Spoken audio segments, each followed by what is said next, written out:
Hey,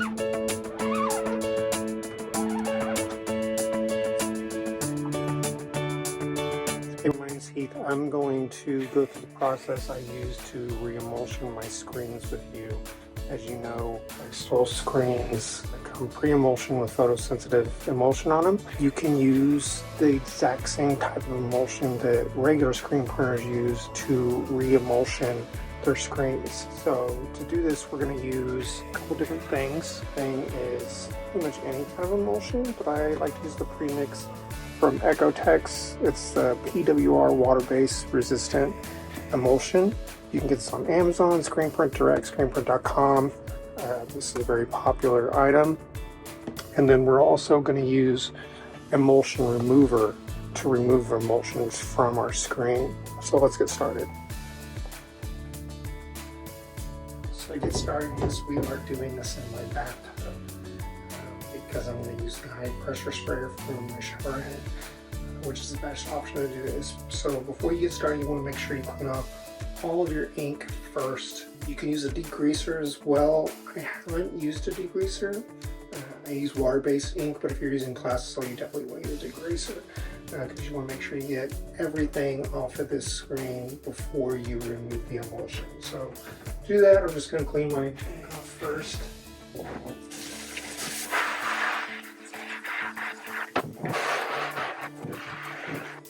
Once you get your ink cleaned off, you want to make sure you get this as dry as you can. I just use a towel. So I'm just going to dry the sides of my screen. First I can with the towel, so not to dilute my emulsion with solution. Once I do that, I'm going to use my emulsion remover. I use that Ecotech's emulsion remover. You can get this on Screenprint Direct or Amazon.com or most screen printing supplies websites. So you're just going to spray it off. Make sure you get a full coverage on both sides.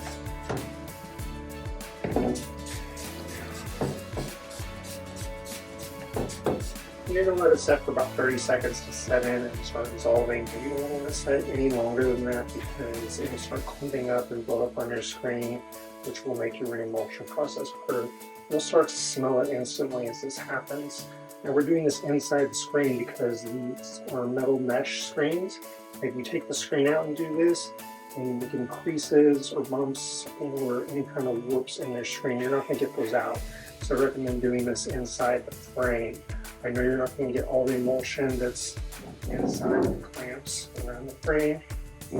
That's perfectly fine. So it's been about 30 seconds, so let's go ahead and scrub it out. Make sure to do both sides.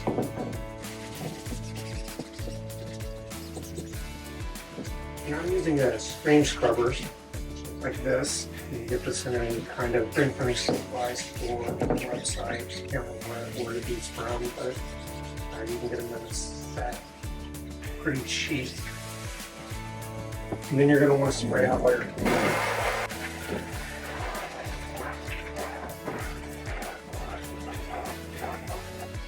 Now it should all come completely out. I do have some emulsion left because I put emulsion over emulsion, so I'm going to have to do this process one more time. So I'm going to dry it a little bit and get the water off there because I don't want to dilute my removal. Make sure to use a towel that you don't really care about because using all these chemicals and stuff might mess up your towels, so don't use mom's favorite towel. I use bar towels. I'm going to spray this on again. Let it set for about 30 seconds. Once you're done with this process, we're going to rinse it out, but we're not going to dry it with anything. You don't want to dry it with a towel or anything like that because you don't want any kind of particles in your screen when you re-emulsion this. It's going to cause texture issues with your screen later on.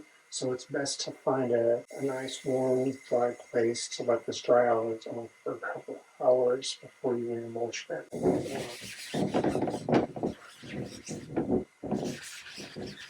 Spray it down.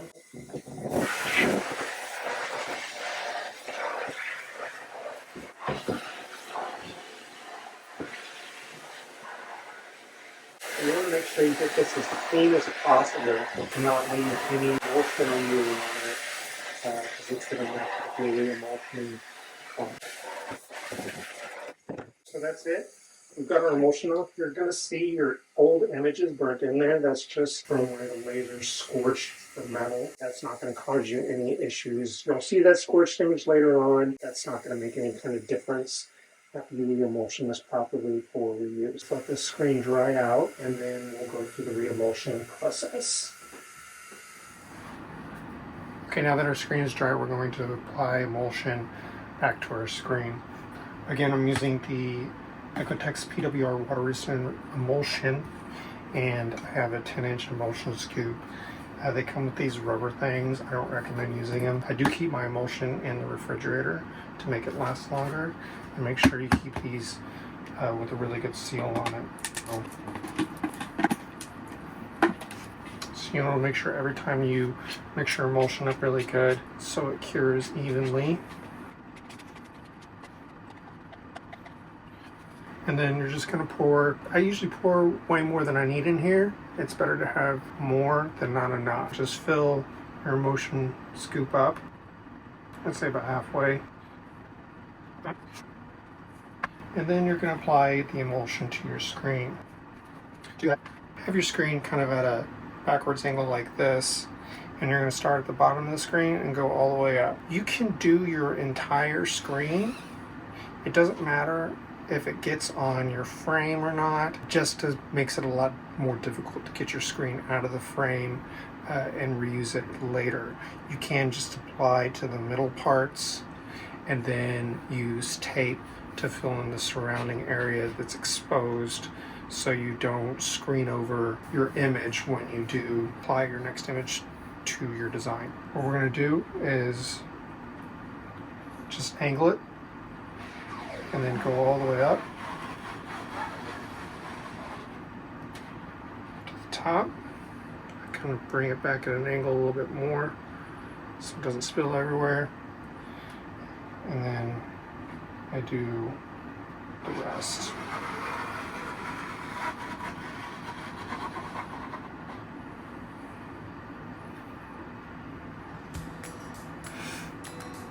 Now you want to flip your emulsion scoop around and at an angle going the opposite direction. You're going to want to scoop evenly all the way up on each side so you get a nice even coverage on your screen. You don't want to press too hard, just kind of lightly over the screen so it really gets a nice thin layer through your screen, because you don't want it too thick, especially since we're using a laser to cut through this. If you have an uneven surface, your image is not going to come out properly when you run it through your laser engraver. Now, if you watch this on YouTube, some people will say to emulsion just one side of the screen. Some people will say to do both. I recommend doing both sides of the screen. So I flip it around, flip my scoop back around, and I do the same thing on each side. So get it back at an angle like this again. Go all the way up. Bring your scoop back. Do the rest of it.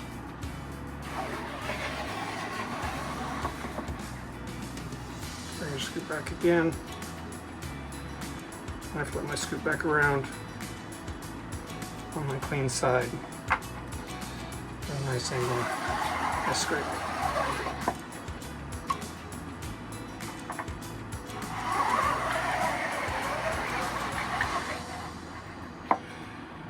And I go ahead, scrape it again, just to make sure it's nice and even.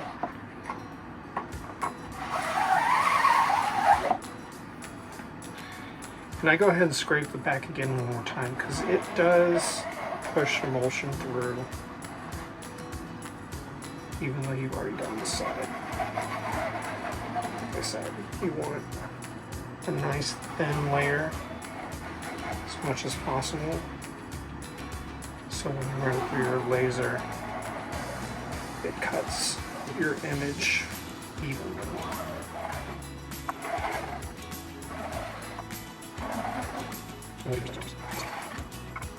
Now you want to make a nice clean pass so you don't have any ripples or bumps in your screen. This might take you a couple tries to get it right the first time.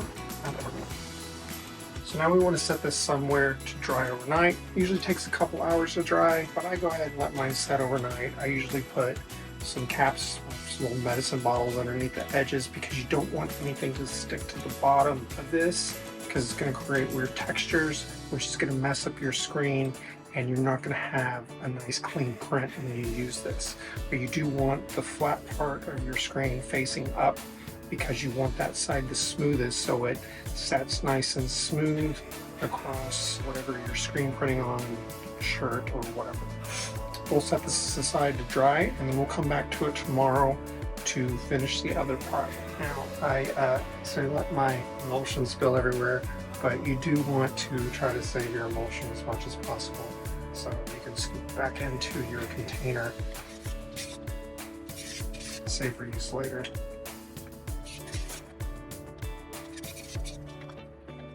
Once you've done that, make sure you seal this back up nice and tight and then stick it back in the refrigerator for later use. Refrigerating your emulsion will make it last longer, about up to 12 months. Then it kind of becomes unuseful and you have to throw it away. I don't recommend buying a whole lot of this unless you plan on re-emulsioning your screens frequently. Tomorrow we're going to harden our screens with light. This is the opposite of how normal screen printers will cure their screens. So with normal screen printing, they're going to print their image in reverse on clear film, put it on the screen after it's dried, and expose it with light. This hardens the screen around the image, and then they spray the image out to clear their screen out, and that's how screen printing works. We're going to do the opposite. We're going to harden our entire screen with our light source so that the entire screen is hardened because we're cutting our screen out with a laser. I use a UV LED light, looks like this, bought it off Amazon. It's high powered. I use it for curing UV resin and stuff like that. I recommend getting something like this.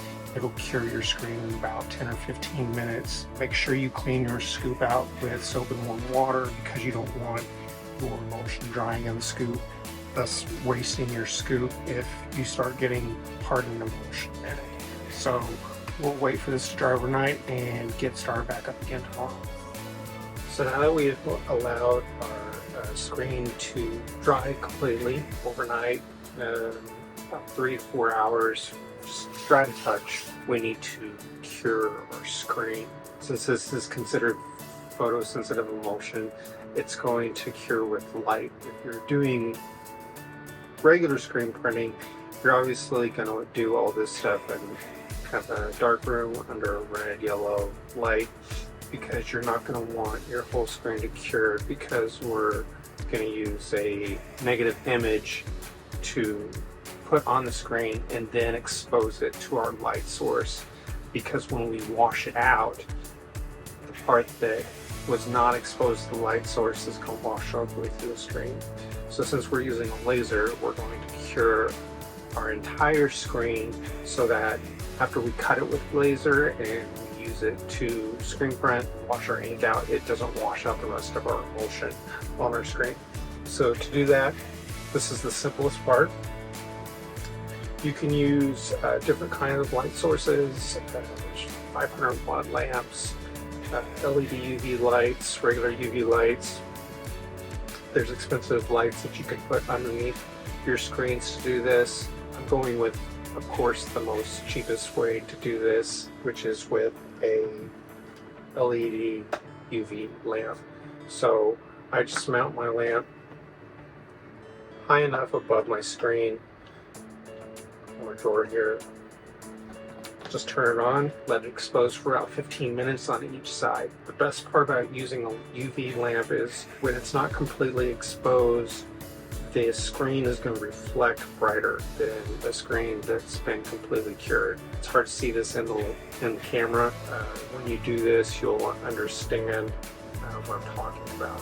So we'll cure this for 15 minutes on one side, flip it, and cure it for another 15 minutes. As you see, my old images are still burned in, but that's not going to make a difference in the outcome of your screen whenever you cut it or engrave it. So don't worry about that when you notice that your images are still kind of burned in the screen, because basically you're seeing the seared image on the actual metal screen itself. My screen here, you can see it's pretty evenly coated.